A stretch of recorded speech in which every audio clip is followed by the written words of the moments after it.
观世间百态，品智慧养生。朋友们好，这里是人体健康养生频道。今天我们来谈一谈养气。这个话题非常的有意思，就是补养、滋养我们的气息。人体呢，它分为很多气，对吧？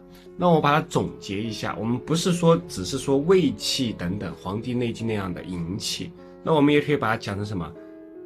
通俗一点，我们心肺的气、呼吸气。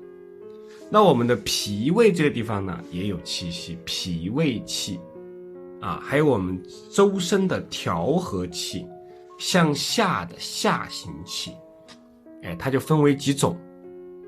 但是呢，所有的这些气息呢，都需要我们来养护。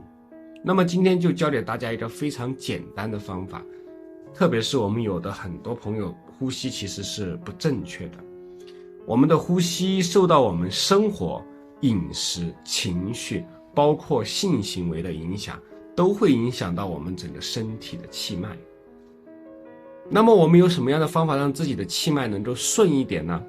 这就跟大家分享一个简单的方法。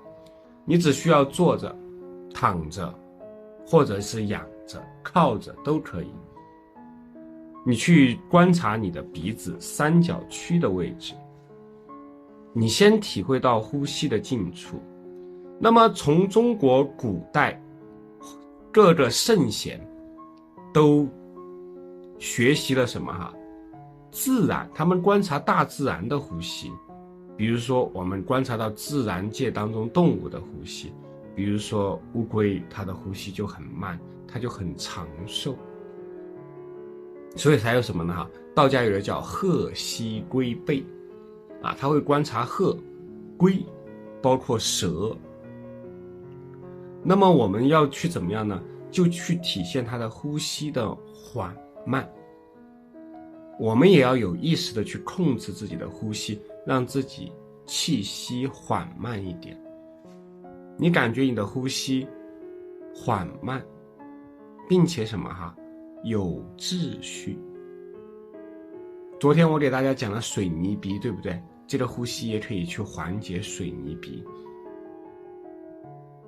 你觉得它很有序，那么你不要只是觉得你鼻子呼吸有序，你把气往下引到心肺气，因为这个地方是我们每个人都要经历的心肺气，对不对？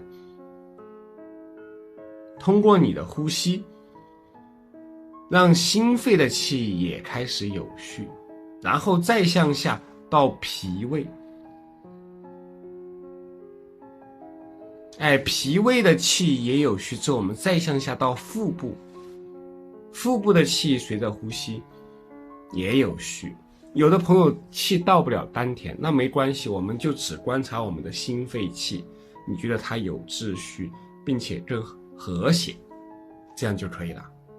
你就会发觉你的呼吸一下子舒适很多，心情也平和安宁很多。呼吸是一定可以影响到心智身体的，所以这叫养气法。今天就跟大家分享到这里。